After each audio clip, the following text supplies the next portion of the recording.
In Chicago, Highland Park near Chicago is a Jewish neighborhood, unlike Highland Park in Dallas. And everybody in the store was my customer, and I became the makeup artist for that store, which is very different from a company now sending out 20 cute girls to do makeup for a makeup line. It was really something to be a makeup artist for the store, and I was. And it was at a time that designer stuff was getting to be popular among the masses. It wasn't just about going to a fancy show in New York or Paris. And the women used to ask me to sign my name up the sides of their faces. Oh, I'm not going to do that. That's just crazy. That's just crazy. A lot of ritzy women shopping at that store. But a guy named Harlan in Furs, when I would take anything to him, he liked makeup, and I would take little secret things. Harlan said, as I was going up the escalator, there she is, the makeup maven.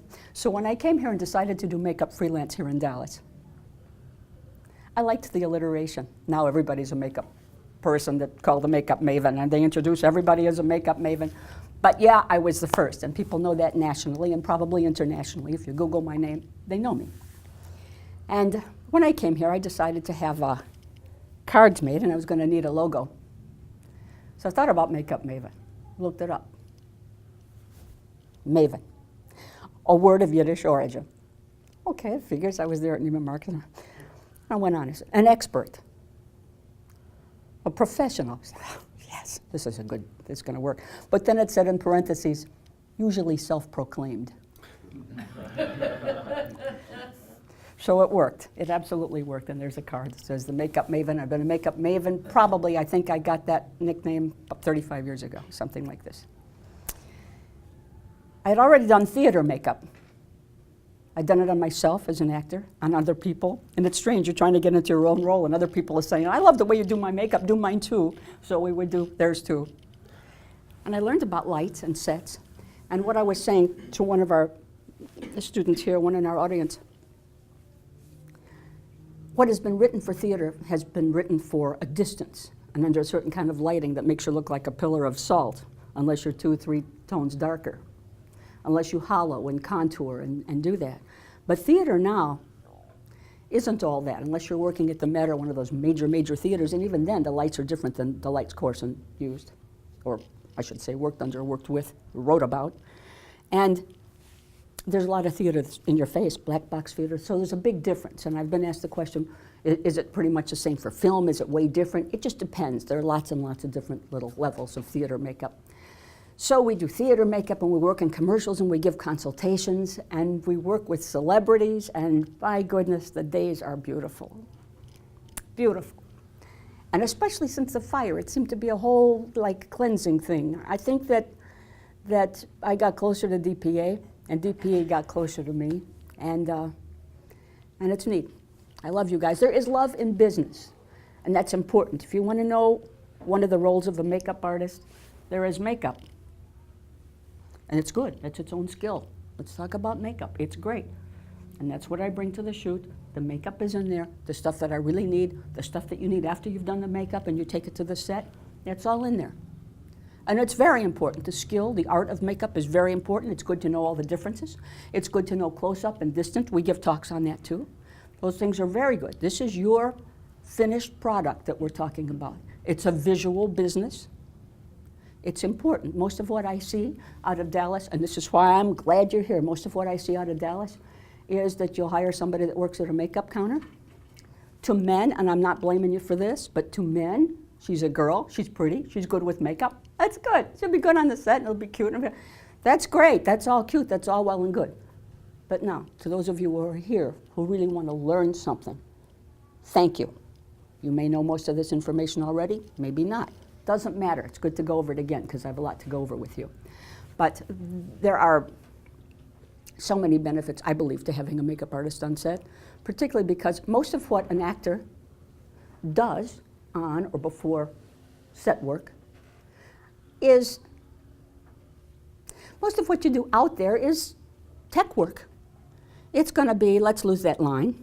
Let's take that paragraph out. Why don't we add this? We rewrote it. Step over there. Get on your mark. Do this. Now, a little more smile, a little less. Could you make that a little more little bit more genuine? Could you, whatever kind of thing. And that's what they're facing, and they know it. A bride faces that. A CEO who's got to give a talk faces that. Plus, it's a guy who's worried about somebody jumping out at him doing makeup, or it's the president, or it's the mayor, or it's whatever. People always have that little flutter, which is good. It makes a good speech to have that little flutter. But I want to be right there. I want to welcome them into that room like we welcomed you. I want it to be warm and good. There is love in business, and they need to know that you love them. And the makeup artist, that makeup room, is the heart of that home. It is, and the people that I work with know that that's the heart of the home. What do we want to do in the heart of the home? I'll tell you. They need to feel welcome, they need to feel secure, and they need to be neutral. I don't want to be telling them a bunch of jokes. Isn't that fun? Wouldn't you think that'd make people comfortable? We don't want them there. We don't want them having da-da-da, gotten all excited, and dumping. We don't want them talking about the subject about which they are going to speak. You don't want that. They'll be all worn out talking about what they're going to be talking about, so you don't want to do that. I believe the makeup room is an embrace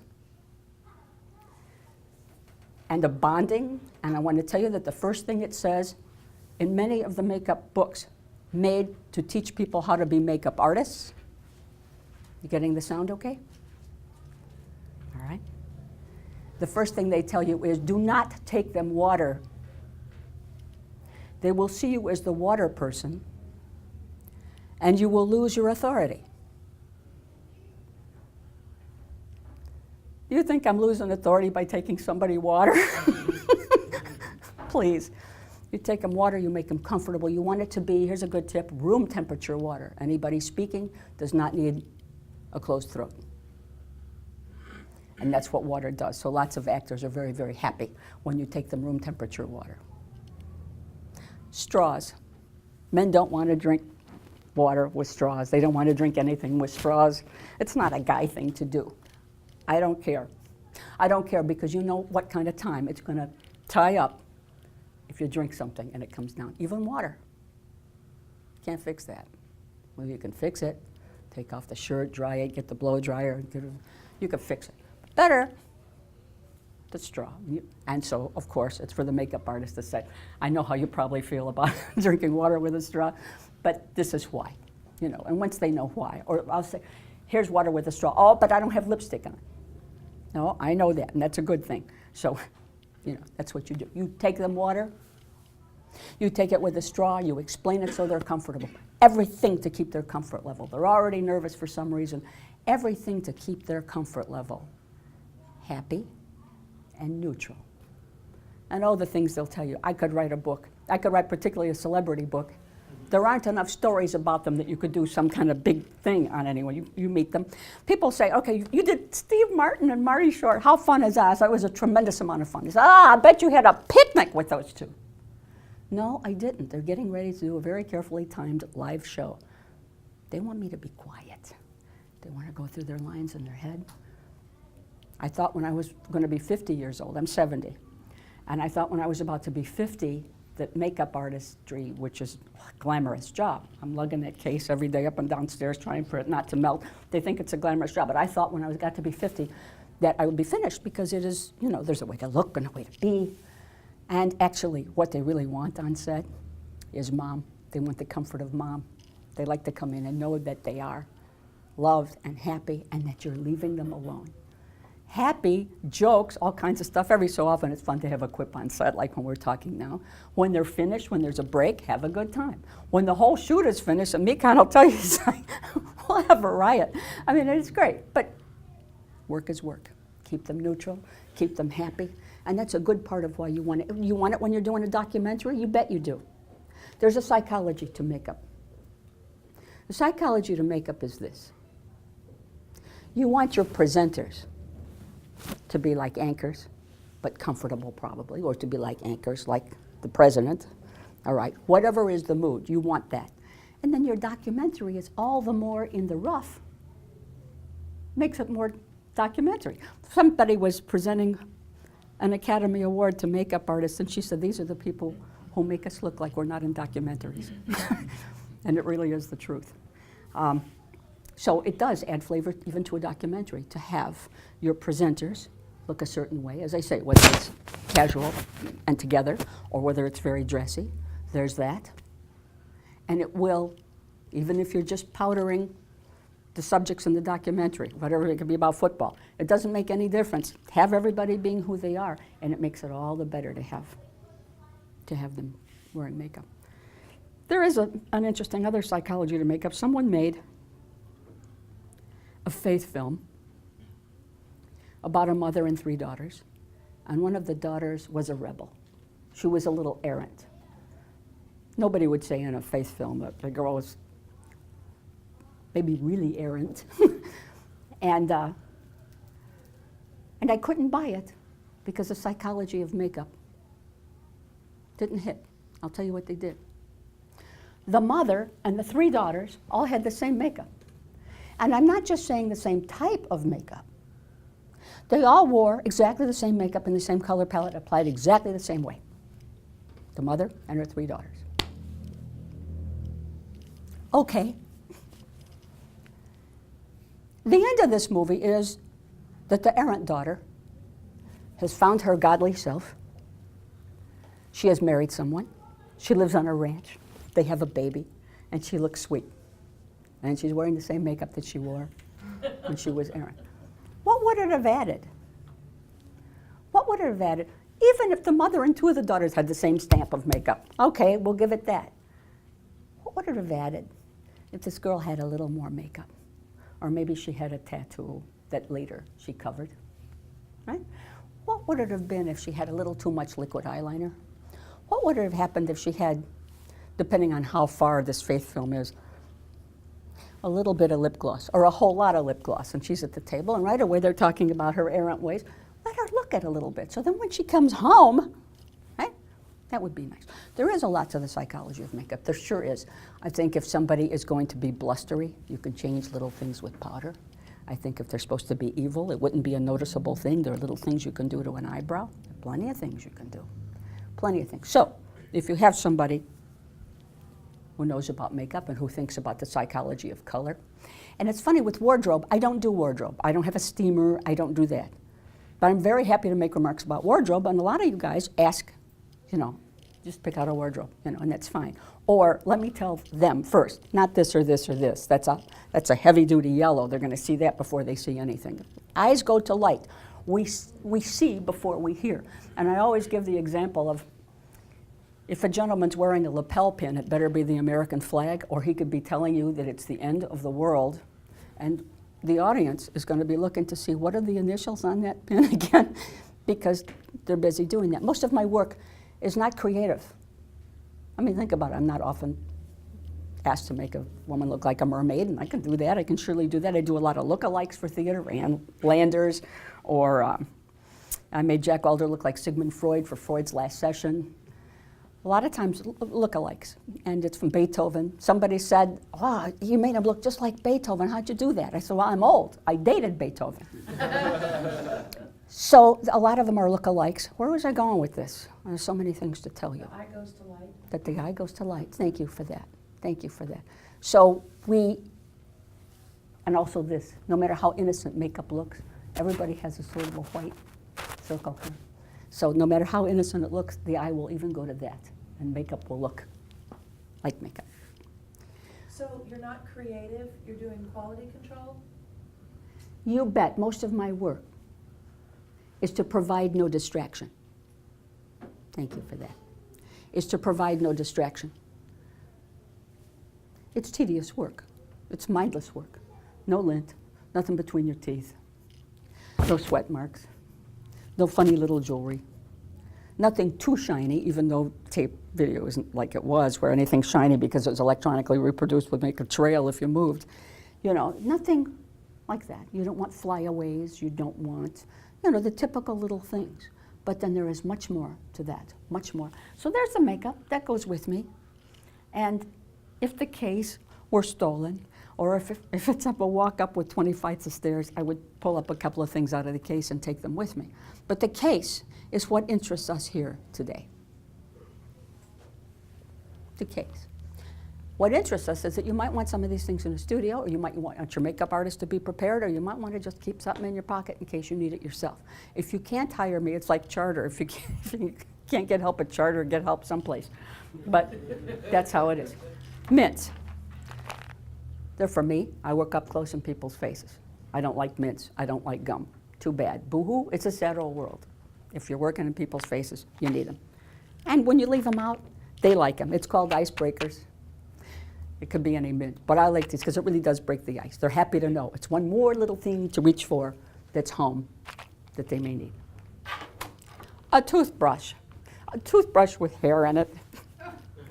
Good. When you're finished spraying hair, if you want to get rid of the flyaways, you can do this. Because if you're going to comb or brush over it, you're going to pack that hair down somehow. All right, so this is a great tool. And you can really see, and of course you can ask the guys if that worked, you know. And I like, it was mentioned sometime, I thought it was nice by a DP. I like to stand right in front of it to see what they're seeing. You can see on the monitor, I stand in front of them, they'll say, get out of the frame. I say, yeah, in a minute. But we want to make sure that's done, and then I can get out of frame. The thing is to ask, in my case, it'd be a real pain in the butt, to ask 1,000 questions before the shoot. Because every question asked during a shoot is a drag to somebody. People are busy, you're thinking, you got things to do. So I'll be working with you. Is it this? How close up are you doing? What are you doing with this? What kind of light? How many locations? What are we doing with this? And you know, I'm sure that a DP or the, you know, a director in general will say, oh, God, are you ever going to stop? No, I'm not going to stop until I get all my answers. Now, I'm going to shoot. I'm busy. You be busy too. So ahead of time, ask everything you want to know, because everything is a pain when you're trying to work. So you leave them alone. So there's the toothbrush. You want a good toothbrush. You want it not to have toothpaste in it. Spray oil. You could pass this around, use it if you want. You don't give this to them because they'll get oil in their hands. I don't know what it is a model will say, I need oil for my legs. I mean, who needs oil for their legs? But that's what she's going to ask for, and by golly, instead of lotion, you want the dry oil. It's much less sloppy. Maybe it's because you want your legs a little shiny if you're not wearing hosiery. You don't hand this to them because they'll have it on their hands, they'll touch their faces, they'll touch their costumes. You say, here, you can spray it. Spray it, have fun, go for it. There's the oil for your legs. However, you're standing there and say, let's wash our hands now, because we don't want to really do that, you know, with costume and face. All right, so you want it. Some dry spray oil. There are a couple of different kinds. I get at Target. It's not very expensive. But they like that for some reason. Just you control it. That's part of the makeup room control. Do you know I almost never use an eyelash curler? For one thing, you do this and it winds up getting on a cheek and printing a cheek. And I don't mean necessarily printing the makeup out of a cheek. I'm just talking about it gets on the cheek and it can make it red, or if you're working it long enough, you know, you're going to have some kind of spot or a little dent. On the other hand, you really don't want to have a model or your talent do their own. Number one, they can do that too. And number two, they wind up, there's advice in a magazine that lets you curl your eyelashes even better than just doing that and doing it once. They tell you to do it and do it once and let it go a little bit and go up a little bit more, and then you do it and go up a little bit more. Don't let them do that, because the outcome is they look like they're standing in a strong wind. This is the greatest living makeup tool. Keep it dry. We don't want moist towelettes. There's always something else in moist towelettes. We don't want soap and water. I'll be doing makeup and get some mascara on my hand. You want the crummiest washcloth you can find. You want to be embarrassed walking out of the store having bought these washcloths. You wash them. You bleach them. They'll have stains. So what? You don't put them in a dryer. You hang them to dry. If you put them in a dryer, they'll have downy. They won't be absorbent anymore. But nothing works like a scrubby thing on your hand. So even if I'm in a consultation, it's a great makeup tool. Because as soon as you get wet with one of those moist towelettes, it'll have lanolin or some other thing to it, and it'll dry by itself, but it doesn't really. You touch a face after that, and it changes the chemistry of what you did. It prints a face, or it's odd, or it takes a long time to dry. I really don't like them. They might be good for wiping up a counter later. Nail brushes. You never want a nail brush in your personal use or in your studio. A nail brush, they're not going to tell you this. Buy our nail brush. It's natural.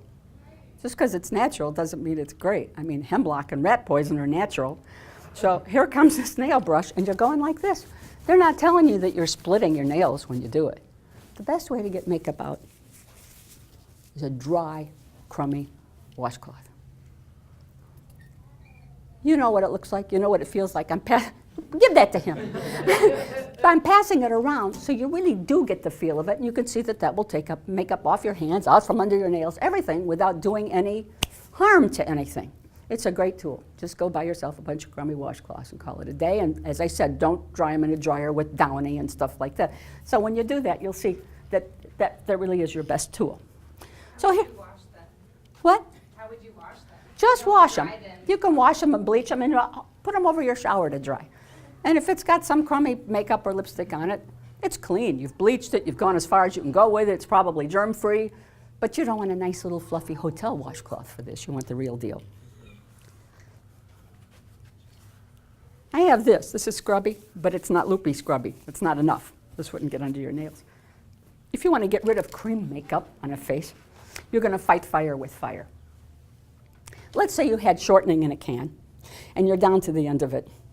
You could wash and wash and wash with soap and water and wash with soap and water, and it's the hard way.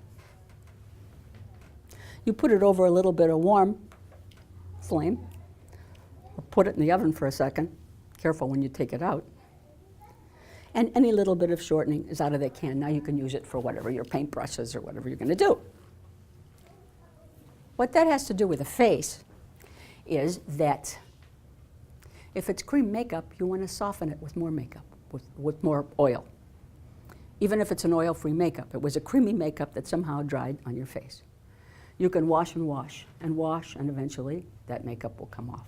Doesn't matter the product that you used to wash it off with, eventually it will come off. But it's pretty sturdy makeup, and it's been powdered a couple of times. The best way to get rid of makeup.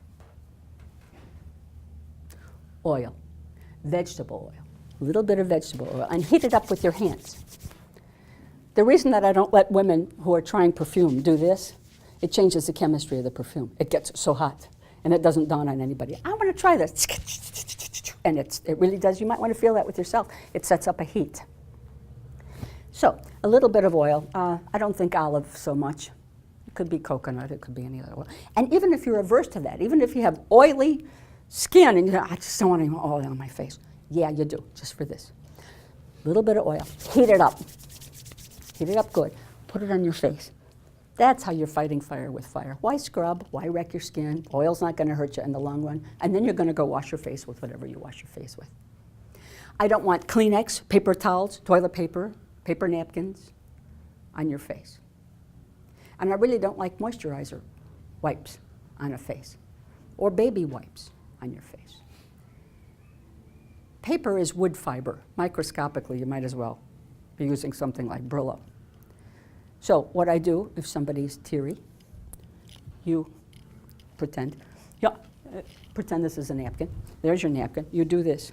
You know, you've got a nice absorbent Kleenex, paper towel or napkin. Let it do the work. It'll suck it up. Nobody has to wipe anything. Nobody has to wipe makeup off an eye. Easy peasy. None of this. And the reason I'm saying, even though they're not necessarily paper products, the reason that I'm talking about not using moist wipes is because on a baby you do this, because it's a baby, but on your face you'll do this. So don't. You don't want that. Again, dry, and you want to use oil and wash your face as usual. You don't want this on your face because it will print a face. And it might be too rough, and it might get you red. That's great for washing at home. But this is mainly, the nice dry towel is mainly for makeup removal in a great dry way. And it doesn't dawn on anybody that that really is the best way with all the stuff they try to sell you.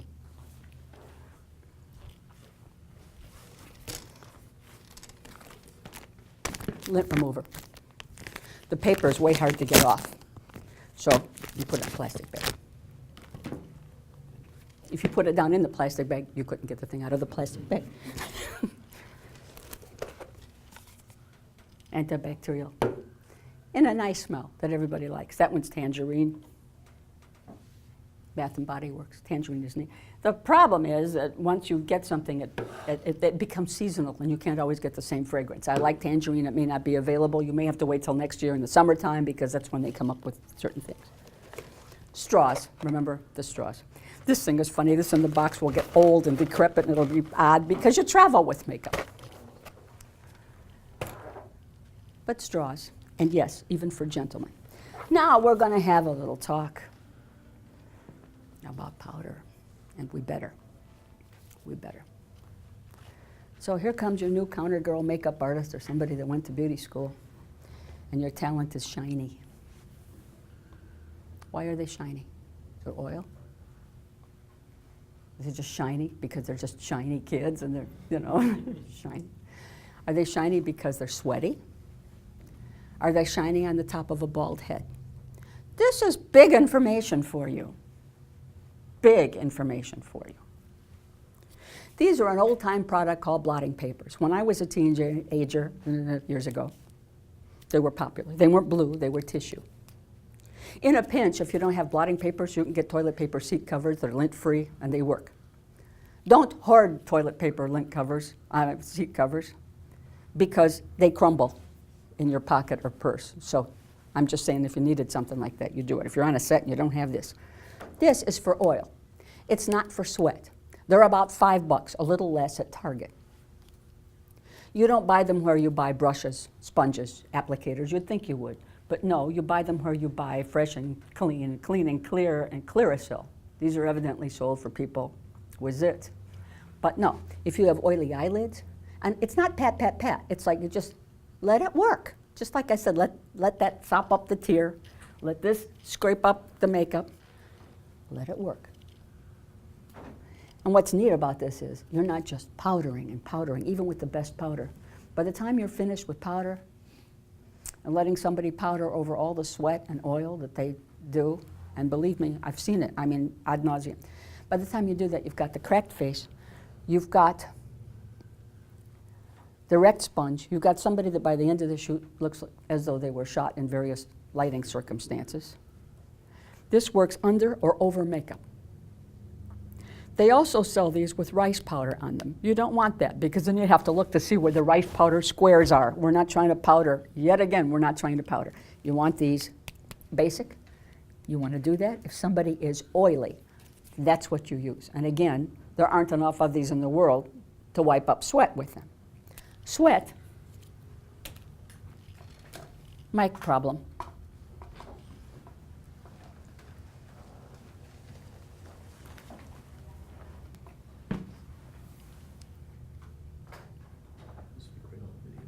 Yeah, this will be great on the video.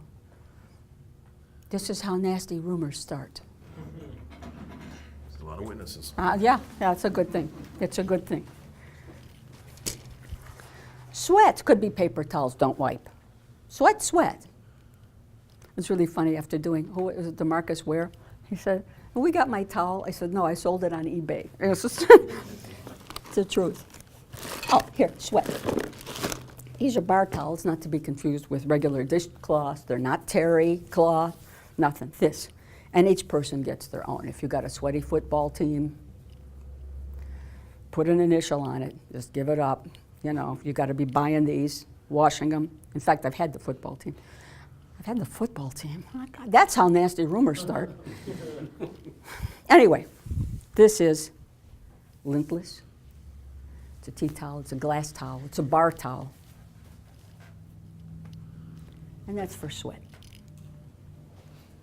So does it upset the makeup if you've already applied the makeup and they're sweating? I mean, how can you use that and not damage the makeup? It's tough. You might have to take them off the set. And if they're sweating that hard, and people think that if they're standing in the shade, that means that they're not going to get red and sweaty, and that's really not the truth. Heat is going to make them red, and it's going to make them sweat anyway. Yeah, more so in the sun, of course. Yeah, it can damage the makeup. It's really hard. I mean, it's tough. I would recommend just not to shoot on those days. Now, if it's the football player that's not wearing any makeup, I'm not picking on football players, but it's a great example. That's not wearing makeup anyway, just do that. If you can make it part of the wardrobe, wouldn't that be nice? Mm-hmm. He's off on the side with the towel, so great. But you still have to worry about wardrobe. In fact, one of the reasons I'm talking football is that I'm making a movie that's got the football players. And I said, if you're doing this and you're doing this way out there, get a washer and dryer on set. And he actually found some people with a trailer with a washer and dryer. If you've got that, even if you just put those clothes in the dryer and make sure that they go back to the same guy who wants to wear somebody else's sweat, But even if they put it in the dryer and put it back out there again, or even have removable numbers so you can bunch of clean shirts and put somebody's number on there. I really don't know anything about football or uniforms, but since they're using old-fashioned 1956 uniforms, they showed sweat. Today's don't. Let's say it's not a football player, let's say it's a glamorous woman, spokesperson or something outside. I mean, how do you? It's a tough one. She's going to get redder and redder, and you're just going to have to watch sweat. One of the things I did, in fact, with Maureen Stapleton, who came to do the glass menagerie, but you got to start it a couple of days before, which is to use, and boy, you got to do a lot of tests on it, but if you're really using somebody either from out of town or somebody that you worry about, an antiperspirant. We're not talking about deodorant. We're not trying to get rid of odor. Antiperspirant does not ever work the first day you use it. So a few days before, you ask them if they think they're sensitive to that. Of course, they say they are. But if you can get away with that, I don't think that there's anything that irritating about it. You got to be careful. You don't want mint in anything. There was a makeup artist on a panel. I was on a panel with a makeup artist who said, I have people in 3 cities and I have this and I have that. And then I'm thinking, that's great. This will convince them that they really need makeup. And then the next thing she said is they had flown in somebody from England for 1 day and she wound up with welts on her face. And that was because she had put mint on her face. And I'm thinking, well, there goes a sales job for using makeup. You know, it was crazy. So you got to be really careful about what you do. But if you have time and if it works and if you've read a label carefully, you can do an antiperspirant. Again, never all over a body. It's like paint. You got to breathe. But if it's like that, that will help. Another thing that will help is not using hairspray. You don't realize, nobody stops to think that hairspray is like a hat. People are crazy about hairspray. I don't know why. When you think about it, they just keep adding hairspray. The hair keeps going on down. It's sticky. It makes them hotter. So yeah, if you have somebody, I'll go in sometimes. I'll get in frame. I'll say hold it, or I'll say, Mikon knows I say, moving in. That means don't. Trust me on this. There's something wrong. You don't want this. You'll have to fix it. You know. All right, so moving in. And I'll go in there and I'll get something ahead of time. And people will say, he doesn't, but other people will say, well, we don't need you yet. And I'm thinking, nah, you do. Because I know that there's something crawling here that's going to happen in a minute. All right? So let us go to maintenance. There's a difference in somebody moving in haphazardly and somebody moving in because it's like, I know sure in hell that you're sweating about every 5 minutes and you've got something working up there. Why don't we just get up in there and take care of that? Suck it up with your tea towel, right? Ahead of time. So there's a lot you can do ahead of time. It's a matter of trust between you and your makeup person. You know, and you... So get rid of the sweat before it actually starts. If you can. Yeah. Or if it's that hot a day and people are going to get need that much attention, don't. I think you save yourself a whole lot by saying, why don't we do this later on? Unless you need that light. But again, have your little covenant. It will help you communicate better. Have your little covenant with the makeup person that if it's maintenance, you expect him or her to do that ahead of time as a suckage thing, not as a pat-down thing. You know, and let it work ahead of time. It usually happens here. I got a kick out of somebody did a movie that they were, it made me nuts, that they were doing, I don't know, the Iraq War or something like this, and the person was, here's the soldier, and they must have just sprayed water all over them, and you don't sweat like that. Person got great acclaim by making somebody look like a soldier, and this that was sweaty, and it was just like all over, and you don't sweat like that. There are patterns to sweat. One of the things that I do in a makeup room ahead of time is to gauge just how quickly they get oily, just how quickly they get sweaty. We're just sitting there. So if I, for one, happen to be on a set and it looks like I'm doing something else and not watching, there are people put together. You know, it's really funny. There are people put together like, what's his name in Charlie Brown? What's his name? So always got flies around him. Pigpen. Yeah, I should have. Yeah, there are people just like that. Now, I don't want to make a disparaging or politically incorrect remark. I wouldn't hire that guy because they're going to need constant attention. They're going to need constant attention. People are put together to be that way, or there's somebody that's just so naturally neat they can't. I'm spitting all over myself. So excited to tell you this, but that so naturally neat that it's just an easy lope. You can shoot and you can do it. But during the process of makeup, grooming, or keeping the peace, you can tell how often somebody does it. There are people you got to be on day and night. There are people that are easier. There are people that it's only oil and not sweat. Now, those blotting papers, see, this is the difference. If you got the towel for that, You've got the blotting paper for that. Please, stop setting the bald-headed guy under a light on top of his head. I can't fix that. That's not oil and it's not sweat, it's tight skin. That's probably, it could be why a person gets bald, is because there's this and maybe there's not enough circulation here, but it's not oil or sweat. Usually it's not oil or sweat. There's a thing for that I have it in my kit, don't make me get it out now. It's kind of a funny thing, it feels slick. And I will put that, it's expensive, I'll put that all over the top of a head. And every time after that it seems too shiny, you touch it and it prints. Takes the shine out a whole lot better than trying to keep up with powder and powder and powder.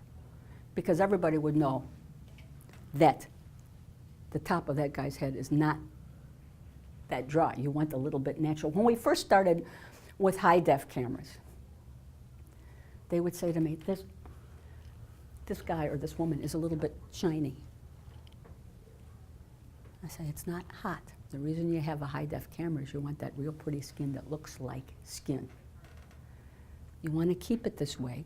You're the doctor, but I want to remind you that you paid a lot of money for their camera. Paid a lot of money for their camera because it will get beautiful skin and beautiful skin tone. You don't want that flat standard format of the old camera where everybody had to be exactly matte and ambered a little bit to cut the, that sort of blue, green, gray, tinny look of video. We gave that up, and so now that you have more control of what skin looks like, you don't want it all that matte. Well, naturally, you want it matte, but not that heavy-duty kind of thing. Let yourself be satisfied with a nice skin look. Back to the bald head. You want that, and that's why this thing with a little bit of print, he still looks like a regular, not overly powdered, not overly shiny, but quit setting those guys under a light like that, and I'll be happier. Okay. Hair. Little bit of gel, flyaways, toothbrush. Hairspray, a few of them. If your hairspray clogs, you're out of luck. So I have a non-aerosol one, and I have an aerosol one. If it's going to be in a hot car or trailer for a long time, stick with these. But you want a few of them unopened over there, because if it clogs, there's not enough time in the world to clear that. I got the clamp for back here. I don't need to, but I got it. It's not makeup, but it's nice to have. A little bitty brush. There's a regular brush too.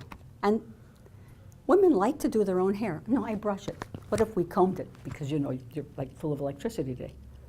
Okay. So there's a way. Women are really funny about hair. Makeup, I can do anything with makeup. And another thing that we do in the room is to tell them that things will be their way. If they like light, medium, or dark lipstick, we want them to look like the way they looked when they were hired. If I go into a commercial shoot, an industrial shoot, what I would like to see is that person looking like they look. That's what their market is used to. If you say there's going to be makeup on the shoot, they're going to think it's a makeover. Don't do that. It'll take an hour and all kinds of tips per person to give them the makeover that they think they're going to have. You say, show up the way you usually show for work, and we'll perfect it for the camera. We have somebody who knows what the camera sees. And then they sit with me, and I say, I know what the camera sees. There's a lot that will be your way. There'll be maybe a particular blush placement, or there'll be something that you really like. There's a lot that'll be your way, but some things have to be my way. So, let's compromise here where we can and make it a good shoot. A little clamp for bangs. That's the thing about bangs and hairspray. Something will hang. And almost invariably, the camera guy or the director says, that's hanging, we need hairspray. Do you have hairspray? Well, that's great. Let's use hairspray and make it heavier and not even able to comb it through. What you want to do is not to put that back. This is a funny thing for video. A lot of people don't want to be seen like this. But you don't want to just spray it or put it back and spray it, because when it falls, you have a stripe, which is worse than just having hair falling, okay? So you don't just spray it. What you really want to do is separate it. Separate it. Don't keep it all together in a clump. This. And the way to spray hair, you don't want some little wet spot. People think they're going to fix that thing right there. There's a lot there. That ought to hold now. No. The reason that hairspray works is it's a gazillion little glue dots. You keep it at a distance. That's what works. The gazillion little glue dots. In the case of this hair, she's under a light, so I'm not picking on you, but under a light, you're going to see it. You can see every little ditty.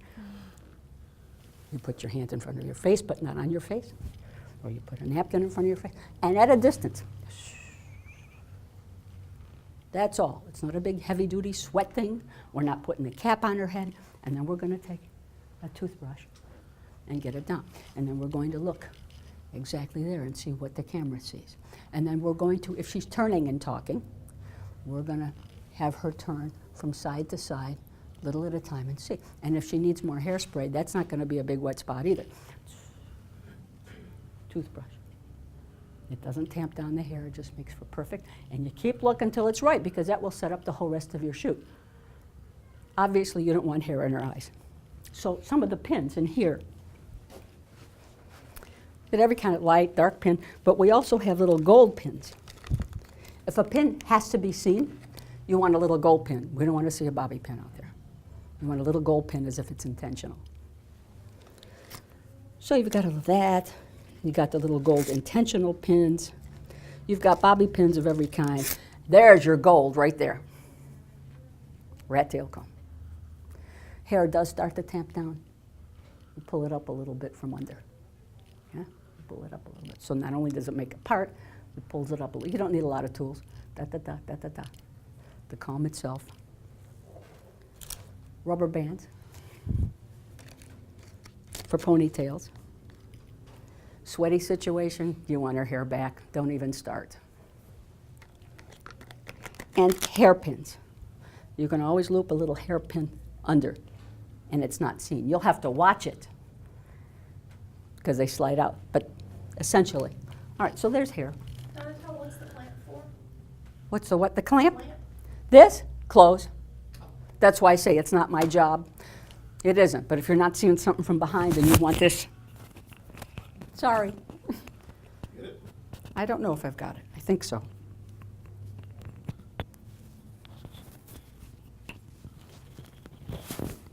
Now you tell me.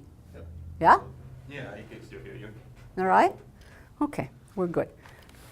So that's for clothes. And there's a little tiny clamp. I think you get 3 of them at once at Tom Thumb. Little tiny clamp in case you needed that. So that's hair. That's really all you need for hair. I'm not a hairdresser. I will keep up with hair. The problem is if you get a hairdresser, they don't know poo about makeup. Is it good to have the jobs separate? It depends on what it is. Now again, you've got that industrial. You want her looking like she looks. Nobody's looking for a makeover. She hasn't been told she's going to get a makeover. There's a makeup artist there, but come with your makeup already. It's fine. She looks like she looks, that's fine. Now, when you've got a talent on there, a lot of talent know what camera ready is. And that's fine. I would say that the one awful thing that could happen, to me awful, to you, you wouldn't notice it. The one, and I mean you specifically, you, y'all, and you guys. You can't say you, the collective, anymore without having to add something to it. Moisturizer and foundation often has little gold sheen to it or little silver sheen to it. And there's nothing worse than those pure and natural, what do you call them, things, bare minerals. Some bare minerals is matte-ish, and that's fine. But the stuff with glow in it, I'm thinking, oh my God, what did you do to your face? You can't take the shine off of it, whether it's the moisturizer or the foundation that they're already wearing. You can't take the shine. And worse, here's my nice powder and puff, and it's bringing it right back onto the puff, right back into my powder. So when I say you don't realize it, you don't, because I'm in there trying to fix it all the time, being the pain to the shoot, because I can't keep up with the glow that's already on there. So if you're going to specify, do your own makeup, make sure you're not wearing a glowing moisturizer. And people think that it's an anti-aging look, when in fact, glowy foundation, glowy makeup, I think it's not past being 14 years old, because it's, I mean, think about it. You see every little pore, every little wrinkle, it's glowy. How do you communicate to the talent of how to get to the set and what circumstance or what to wear before they show up, so you don't have a problem when they show up? How do you get that point across to them? You have them bring several things. as far as makeup, if they've applied makeup in the morning before they show up, but, and it's wrong, I mean, how do you keep that from happening? I can change a lipstick color. If she's wearing some dead lipstick color, I can brighten it up a little bit. If her mascara is clotty, and that happens a lot. I'll tell you the main thing that distresses me about the way women wear makeup, but they're used to being seen this way. I call it football eye. I call it football eye. There's eyeliner from here to here, and it's connected from here to here. So it gives you more definition, but it creates a margin around an eye. That's the main thing I have to fix. If I have to fix somebody who's already done makeup.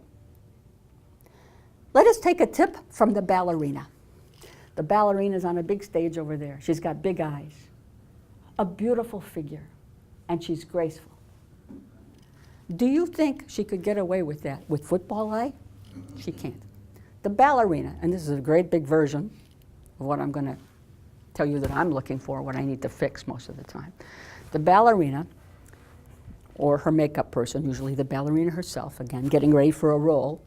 Live theater wants to do their own makeup for a role. It helps them get into character. She will take a liner, probably a liquid liner, and she'll make a dot here. She will not stay close to her eyelash base. She'll come up. This isn't even on her eye, all right? She's coming up like this. She's getting it thicker as she goes out, and it's not at her lash base. And it will end up either out here or up here. She'll get that very same dot on the bottom. She'll bring it in. She'll take it out away from her eye and bring it out or up to match the other one. These don't meet. And in fact, when you're looking at theater makeup books, you'll see that there's black, no. There's red, white, blue dots. Interesting little stuff going on in there to make those eyes look bigger on stage at a distance. She may even use some flesh color or beige, not white, right here at her lash base. So that, at a distance, is a wonderful thing. What does that have to do with us? You can guess ahead of time what that has to do with us. I'm not making football eye. I either start the bottom one here and take it out thicker at the end, and imperceptibly, it doesn't meet here. Because you can get a person having a wonderful headshot with football eye, close up, and you get that same person back here in a 5-shot or even a 1-shot, it doesn't matter. And there's little 2 black holes, dark lips, and either they've done their blush like this, and you've got that, or they've done it like this. You're getting shapes instead of a face. So, close up. If you're going to do football eye, it makes a pretty good headshot. Not my kind of headshot, but it's better for this. But you set that same person back there, and you can understand. So that's another better way to communicate with your people and with your makeup artist. Do that. You can do your eyeliner. Try not to let the corners meet. But if they do, I can fix that. You know what I mean? That's something that I can repair pretty easily. I heard that it was real popular to get tattooed. Thank you for asking that question. Don't ever get tattooed. For one thing, when you get tattooed, you've got somebody that went to beauty school. They follow the rules. They follow that the eyebrow goes up here, ends here, and then they follow that the arch happens right there where the color stops. It's too easy to get an eyebrow like that if you follow that. And it's too easy to lose the eye on that. But let us say, I'm 70 years old, all right? I've said that before, I'll say it again. It's good. It's a good earmark, too, for the future when I'm gone or get the shakes or whatever happens. There's got to be a new thing. Old makeup artists don't die, they what? I don't know. Think about that one. Anyway. They blot away. Ah, that's it. That's it. I need bumper stickers galore. Thank you for that. Leave it to you. That's great. So we'll say when I was 40, it's time to shape up. I'm 40. Poor women worrying about being 40. Okay. You missed a lot.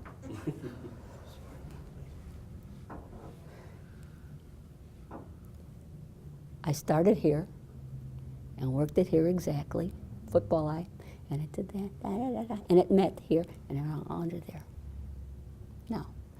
Now what's to happen? This starts sagging, so it's making my eye a whole different shape. You did the eyebrow. Eyebrows fall.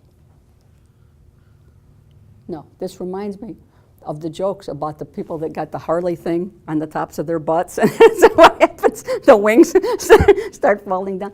You don't want that shape forever. In fact, you probably don't want the shape they will give you if you're 40, because it's going to be that football eye. Which reminds me, I want to talk about eyebrows. Wait a minute, I can't see Bill. I want to talk about eyebrows. Woman will come to me, I want a cat eye, I want a smoky eye, I want this. I say, you can't have that. They haven't got the right eyebrows. I did mine when I was about 13. It's a rite of passage, and you do what it says in the magazines, and you do what it tells you to do in beauty school, which is the pencil thing. It's over that corner, da-da-da, and da-da-da. That's just a guide, much like the old makeup seasons, summer, fall, winter, and spring. It's a guide. It's not the real thing. I will tell you what Rex and I is that formula, or worse. You'll have it with that formula. In all of the animal kingdom, birds and hawks and kitty cats with their noses here and dachshunds with their noses out here, in all of the animal kingdom, an eyebrow, or the look of an eyebrow, starts here. If I needed to fix a nose, it would be from either side of that. If it were too wide, too narrow, needed highlighting, it would be from either side of that.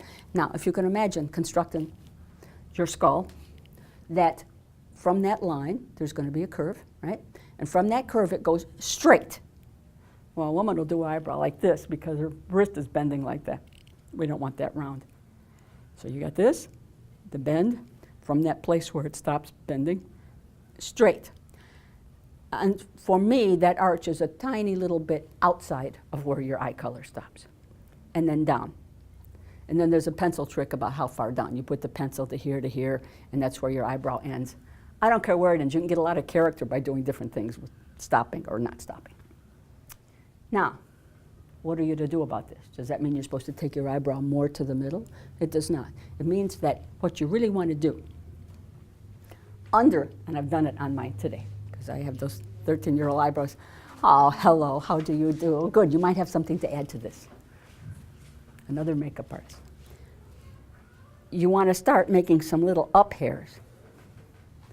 In other words, when you turn one way or the other, this will tell you where to start. So yes, it could be over that corner, but you might want some little hairs here. When you tilt, it'll show you. You never want to wreck the integrity of that line. It's a beautiful thing. Da, da, da, da, da, da, da, da, da. And that's how you can have a cat eye, or eyelashes, or a very glamorous eye. How do you communicate that to somebody else? I don't know. But you don't want to wreck an eye by doing what they tell you in the magazines and what every 20-year-old will tell you in a tutorial or what they tell you in beauty school. Bless you. So that's about eyes, that's about eyebrows, that's about close-up and distance, a couple of little things from close-up and distance. And back to the kit, or what you might want to, oh, I want to talk about your makeup room. Oh, stop it. Everybody's got their idea what a Hollywood makeup room is, and that's what you're following. And I want to give you a new thing that should have been an old thing. A director's chair. It's creaky, it's wobbly, it's on dowels that, don't kid yourself, could fall out. You walk up to it and you hear it creak. I don't like that much. A person, if they're 100 pounds or 300 pounds, is sitting in there on those dowels on a creaky director's chair. I always felt like if I just touched the forehead of that person, they could go back and fall on their heads. It's a top-heavy situation. I don't like it. I don't want to walk around it. I don't sit on a set because I'm lazy. I sit on a set because there are fewer variables. I'll sit there. Here's the corner of the table. That's why I asked for a table and 2 chairs of equal height. If mine is rolling, so much the better. If there's a still, so much the better. All right, you've got the corner. You say, put your elbows on the table. Here's your water, da-da-da, whatever. And there's one less variable. There's somebody with their elbows on a table, sitting in a chair that doesn't creak. A chair. Yeah. Yeah. All right, da-da. And then there's another chair. Depends on the height of the chair. But if I'm doing something, some ticklish proposition, my elbow is here or it's on this, and I can do that. And we also have control of who's walking by. There are fewer variables. I can't imagine standing next to a director's chair doing that. And worse, hot lights around a mirror, Worse still, they're steaming clothes in the same room. Yeah? And the real corker, get this on tape, the real corker is the barber chair. The barber chair that turns like this, that's thick and heavy. I can't get over it. Worse, the bruises from the foot pedal thing. I've actually myself just moved barber chairs out of it. Put something else in there. Every studio has one component that I like. It might have daylight, or it might have hot lights, and I can get 2 chairs in it, but there never seems to be the right room or light. If I directed a makeup room, I can't tell you to have 2 chairs of equal height and a low countertop. You can't do that. I can always go into an office and sit like that and do that. But if I were to design a makeup room that wanted to look like Hollywood, you could make it look like Hollywood in different ways. You could have the light that looks like a real camera light. You can have that for real. We can bounce it, do whatever you want. But we're talking about the setup, the way the room is set up in the first place. I like that kind of, what do you call it? It's not a gooseneck light, although that wouldn't be bad. But the separate little sticks on hinges. You know what I'm talking about? That, then I can adjust it. I can get it in the face. I can see it. I can see at a distance. I can see close up. And it can go away if we wanted to. But that's a hot look. If you had a nice little glass or whatever makeup room, anybody looking into that is going to see something wonderful. It's going to be very, very nice. All right? I would have a counter lower. If I chose to sit, it would be there and I would have my stuff. However, for the person who chooses to stand and have a director's chair, it doesn't hurt to have your makeup down there. That's okay. You can still see it. In fact, you might be able to see it better. You've got so many little tiny products, you know, that you could probably see them and see the labels and see if that's black or brown or what kind of lipstick color it is. So I would say in your makeup room, a lower counter. Sit if you want to sit, stand if you want to stand. Want the steamer someplace else? Someplace else. I'd like a light that's like that. I'd like lights that aren't yellow lights.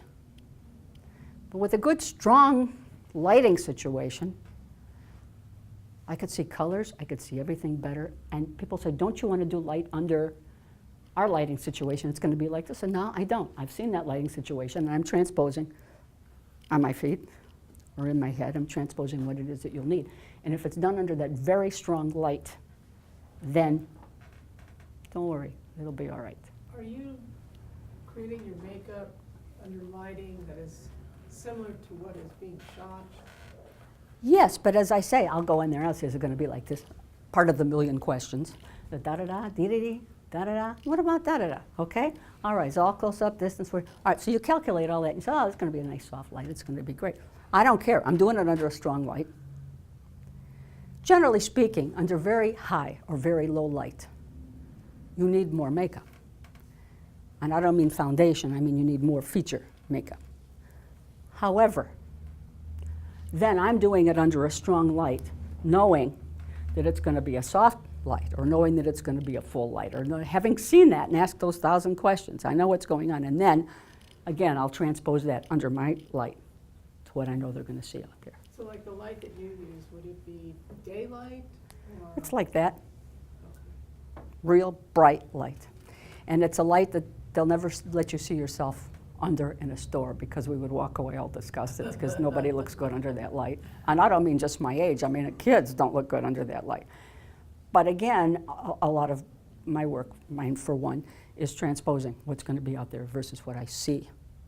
Because the light has a lot to do with how you're perceived, whether it's a warm light, they're shooting under a warm light, Right. halogens, or It's cool light daylights, or Well, change the entire. It's part of what I'm talking about, the psychology of makeup, what we discussed before about what you really want in the long run, that winds up, finished product, the tool that everybody wants. Is that beautiful? I mean, isn't that the goal? So it's a combination of thought processes of what's being seen. And yes, the psychology of lighting. Unfortunately in this city,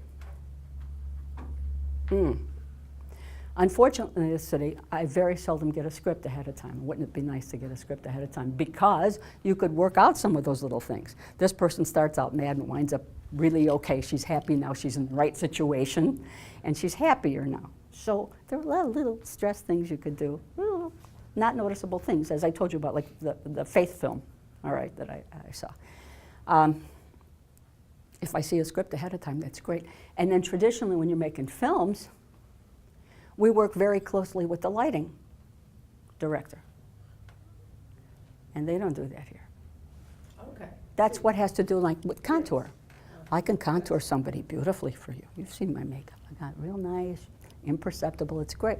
You might want more out of contour, but I'm not going to do that for you ahead of time because that's your work with the lighting guy, right? I say guy, it could be a woman. Forgive me, old school, everything is guy or man or him, interpret. But I could do that for you. I can give you that dramatic look. On the other hand, you might want to do that with lights. If we spoke ahead of time, wouldn't that be nice? No, you mentioned you're translating things based on what the camera sees, Yes. right? So how do you validate that you got it when a lot of times things I shoot, I'm shooting in RAW. So what I'm seeing on my monitor is different than what I'm going to see when I go back to edit. Depends on the monitor. Right. So a lot depends on that. One of my questions is that a true monitor? Is this the way this is going to look? Is this like this? And that's why I say, let me be the pain that I intend to be. Yeah.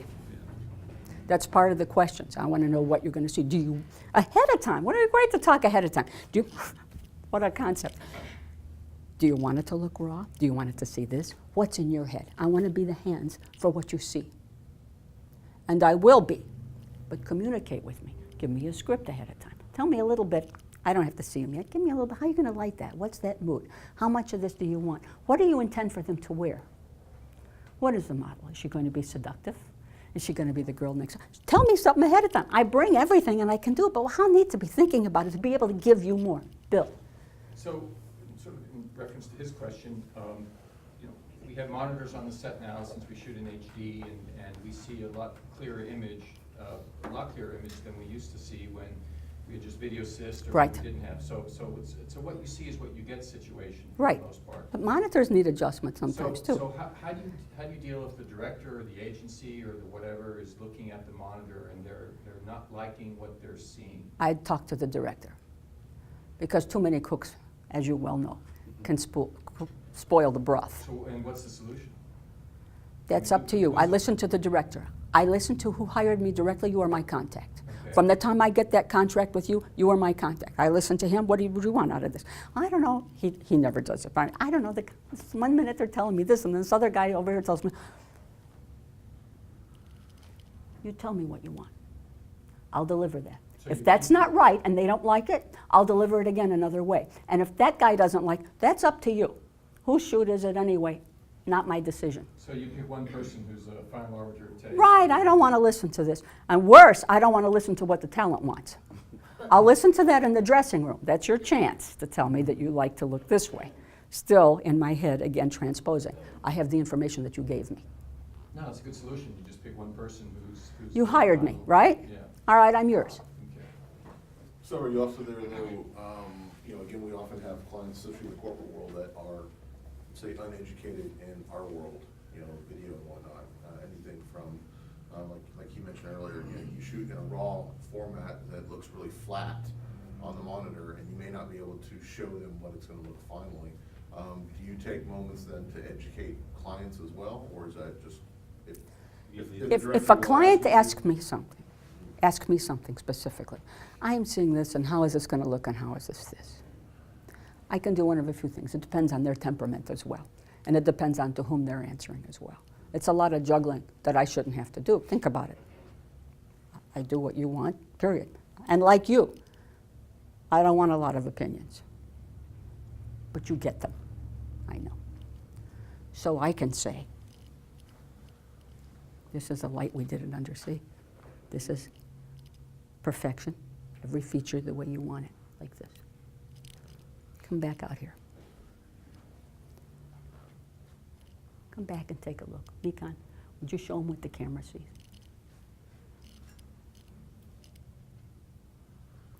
Let's put them back out on set, or they're on set already. It might be that I start with the monitor. Let's look in the monitor. Mikon, or Bill, or you, or you, or you. In front of them, all of us together. This is what we're seeing here. Where are you going from here? Again, how they see it in the monitor isn't my problem. They've seen it. They understand that it's flawless. They see that it's flawless. I've done my job. I can help you. Y'all, you guys. I can help you by saying, let's take a look at this together. Refer to you. How do you see this as a finished product?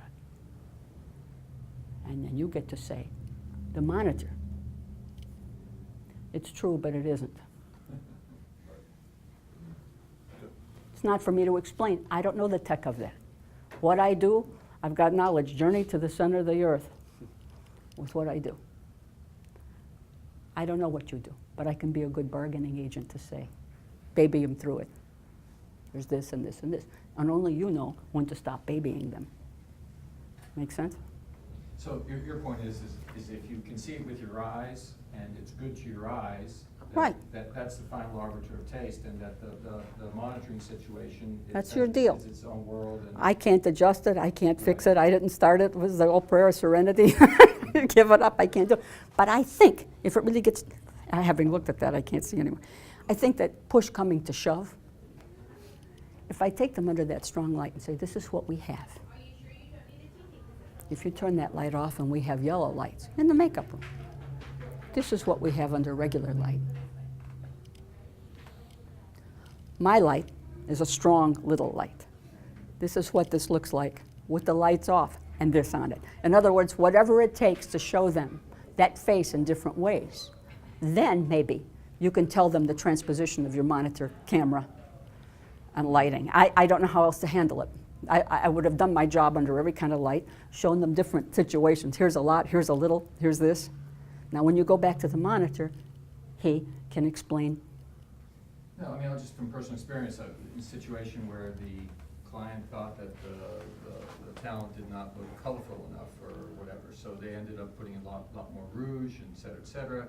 At some point, she started looking like a circus clown. Darn right she did. And she got recorded as a circus clown, and Right. when they finally got into post, it was a situation where no amount of color correction could keep her from looking like a circus clown. So I understand. it's a tricky thing. The part that's up to the makeup artist, let it be me sometime.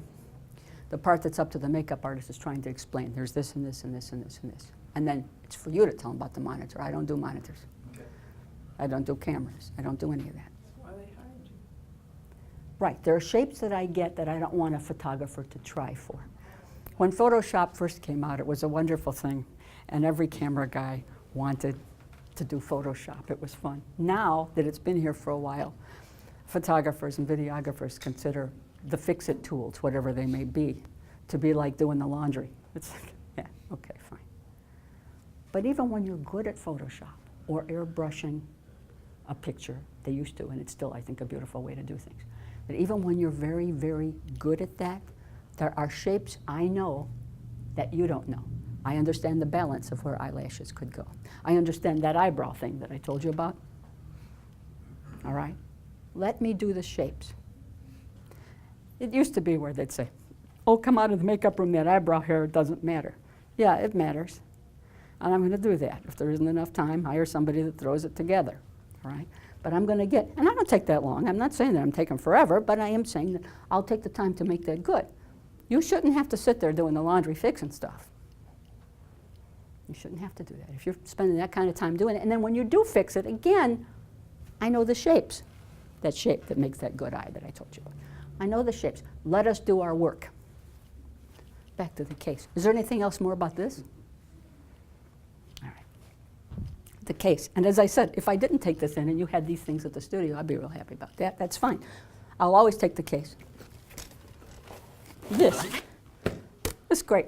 It's got little bumps on it. I got this at Bed Bath & Beyond. You can't get it everywhere. You want it with this because if something spills. See? So right away on somebody's good wood table or any place that you just want it to look clean because it's in an office and you want your makeup to look neat, there's a certain amount of neatness that you can't expect with somebody that travels with their makeup. It travels. The bottoms of lipsticks, the lipstick labels are going to get crummy. Labels are going to get crummy. Too bad. It doesn't mean it's dirty. When you see that, there's anything. But to keep the version of clean and to keep clean and not to wreck somebody's beautiful table on location, you do something like this. And again, I like these because if something did spill, it'll go off to the edge. I'm not that spilly. Probably you're not either. But it's a nice thing to have, and it denotes clean. It denotes ready.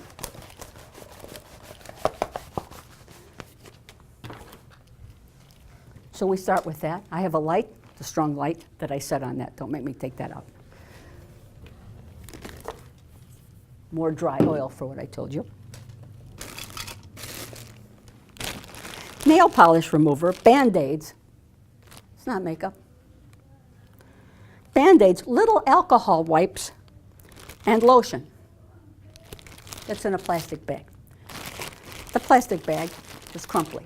Again, don't let it fool you. The stuff in there is clean. But it's getting packed and unpacked, fortunately, and we use it. Pardon me. Altoids and lemon juice and salt and sweetener. That's my personal stuff if I'm on a diet, which never stops. Sponges. Want to talk about sponges? I do. Here's a sponge. It's much more than a sponge. You're not aware. Kim knows this. You might not be aware. Sponges are different things, different sides. A sponge is cut. This is smooth. Somebody had a sponge like cheese and cut the cheese. All right, but anyway, and they cut it up like that. And the top of this was molded, and it's shiny. And this was cut. So you have, this was cut too. So you learn to get the feel of a sponge. Feel of a sponge. So this is good for one thing, this is good for another. If you wanted to get some dust off or an eyelash, there's that. If you wanted to rub something in a little bit, there's that. Sponge for you. Be careful, sponges are expensive. So here's this. So a sponge is a useful tool in a couple of ways.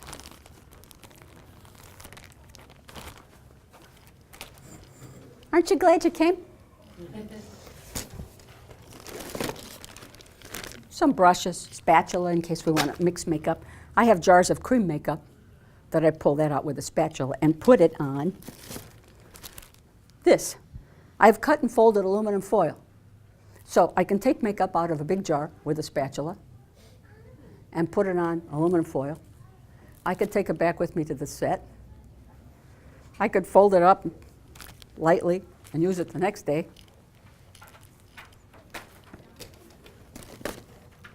All kinds of contour. See what? Makeup is makeup. That's why I said it's not a makeup lesson. It's just a good studio lesson for you to understand how things work. Clothes. Clothes. This eliminates odors. Here's some costume tape. I forgot what's in there. Spot remover. Costume tape. There's more tape. See, all in separate bags. So I can leave this in here. If it's going to be a 3-day shoot and we're staying in the studio, there's all that. Here's clothes. Here's hair. All right? Here's personal stuff if you want lotion. All right, so that's in there. I don't have to be dealing with all that little tiny stuff all over every place. Again, it's not my job to do wardrobe, but I'm looking. And as long as I make it my business to be looking at wardrobe, then I'll tell you and I'll fix it. Or I've worked with you before and you just know I'll fix it. When I say moving in, we'll take care of it. Cream makeup, some powder. Scissors. I should have little scissors too. You're getting ready to shoot those little, they look like they're all lying down and nice, those little threads at the top around the collar, but they're not. They jump up. Make sure you look at that. In fact, rough up around the buttonhole a little bit. Rough it up, because you'll see a thread. Do it now before it even starts. Regular powder, not mine. I brought this as a lesson to you. Powder counts. If you're going to have powder in your studio, it counts. Regular brush. Lotion. I don't carry chapstick. I hate chapstick. I have a little product that's more little bit oily. But people who use chapstick are addicted to chapstick. So for one thing, it goes past your lip line. For another thing, it makes a shine that you don't want. It's full of mint, menthol, whatever is cooling thing, and I think people are in it for the cooling thing. It's wax. It keeps moisture out of your lips. If you're going to do something wet, ta, ta, ta, ta, ta, let it soak in a little bit. Wet, ta, ta, ta, ta. Over that, put a little bit of oil or my good Vitamin Core product. Not chapstick. You have chapstick? No, I don't. Close again. Again, close. Needle and thread and little tape. If there's a gap, you got to have that tape that goes in between. Cramp it together, and it's good. Because I've seen so much of this that they'll turn and there's this gap. And again, people being distracted is that going to come apart or like what? Is she wearing a bra? No distraction. You want those little tapes. This one's called Hollywood tape. Hollywood fashion tape. It's little strips. They're sticky on both sides. And it works with a guy too. If there's going to be any little gap, you want that. This is a wrinkle releaser. I take that out there too. All right. Again, I'm not wardrobe, but they ask me for everything. I think That's short in of, the face, right? huh? That's not what you're using in the face, right? That, yeah. No, I could if it worked. Would I look like this? So and more tape. Yeah, wrinkle releaser. Where do you get your Hollywood tape? Yes. I either got it at Steinmart. Some of those stores have a whole thing. Online, there's a place called Miss Oops. And they also have, I don't have it with me, there's a sponge that gets rid of powder, deodorant, or an old sneeze. It's a funny sponge. It's not like these sponges. It's not like any sponge. It's a funny, porous, hard sponge. A little sponge. And you go, tss, tss, tss, and that comes off. It really works. Miss Oops. It's not a lint removing sponge, although they could have called it a lint removing sponge. But it really works. If you got powder or any kind of thing, let it dry and then get out with that. The blow dryer. I seldom blow dry hair. But if a woman says, my hair will be all right again if I blow dry it, I said, do you know how to do it and how you like that? Yeah. Oh, good. That's nice. Good for you. Also, the spill. The water spill that we talk about if he doesn't use a straw. Da-da-da-da. Water spill.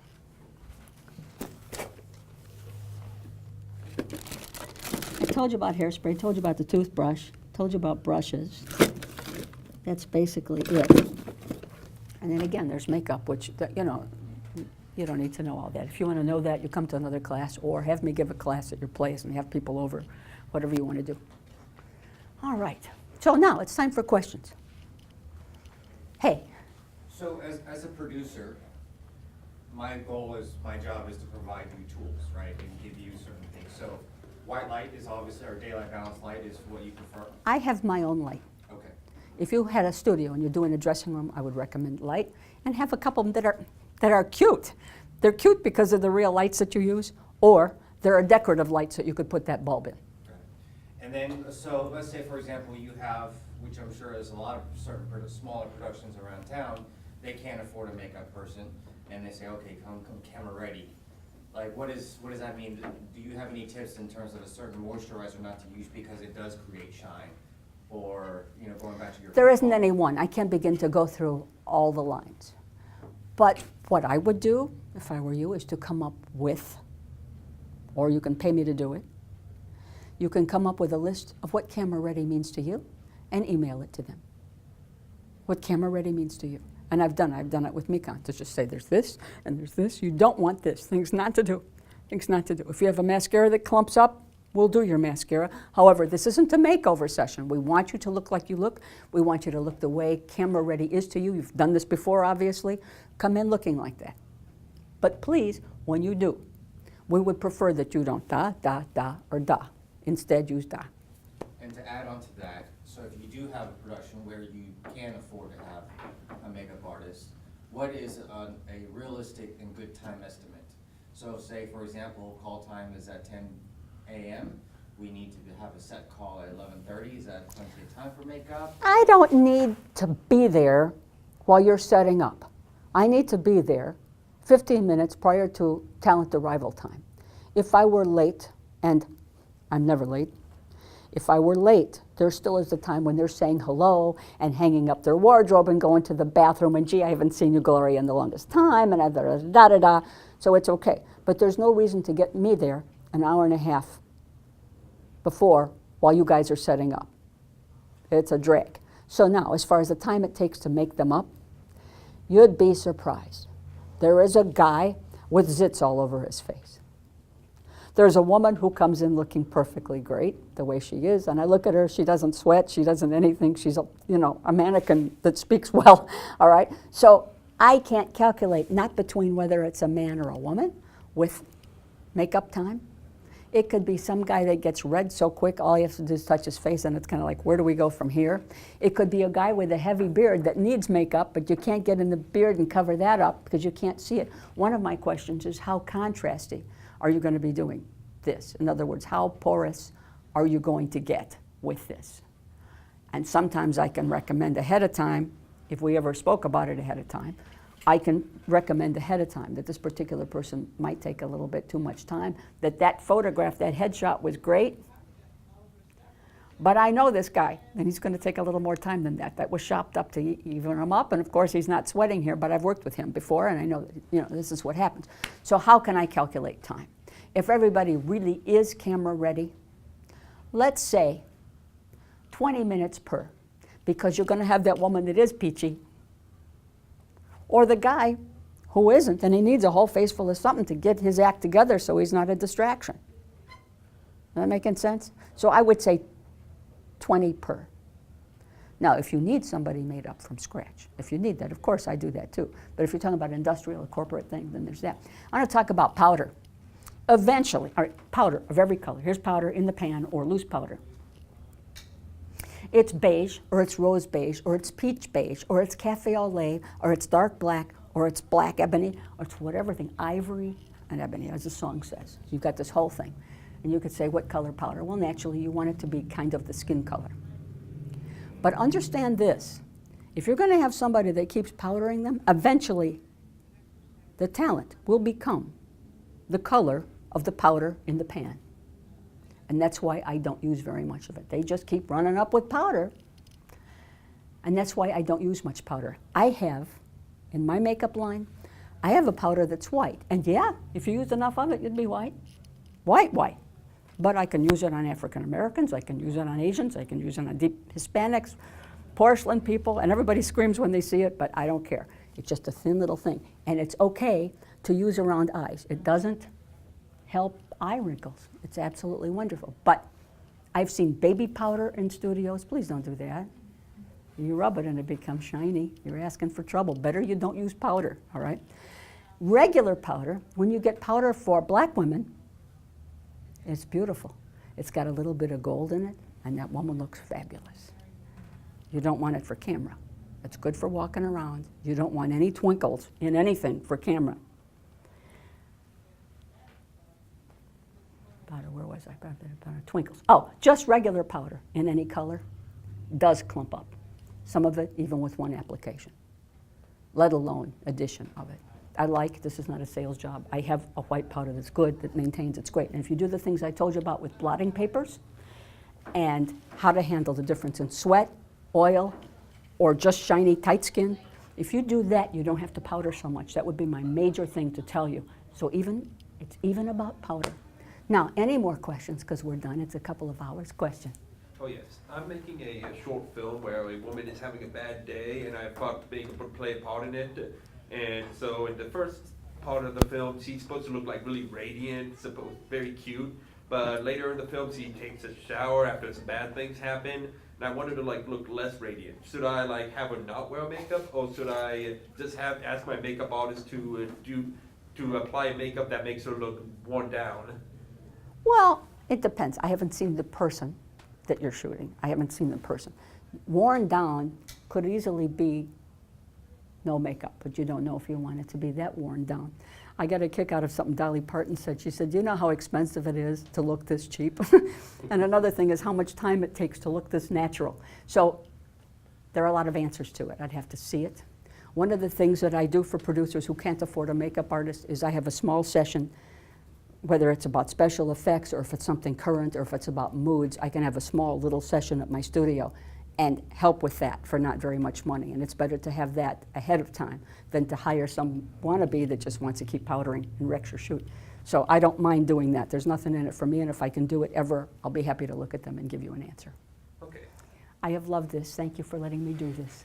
Hi. So basically, when you go in just to touch somebody up who's getting oily and shiny, you just try to stick with blotting papers and less powder as possible. That's exactly right. When you see shiny, again, after the makeup has been applied, you can still use blotting papers. Please do.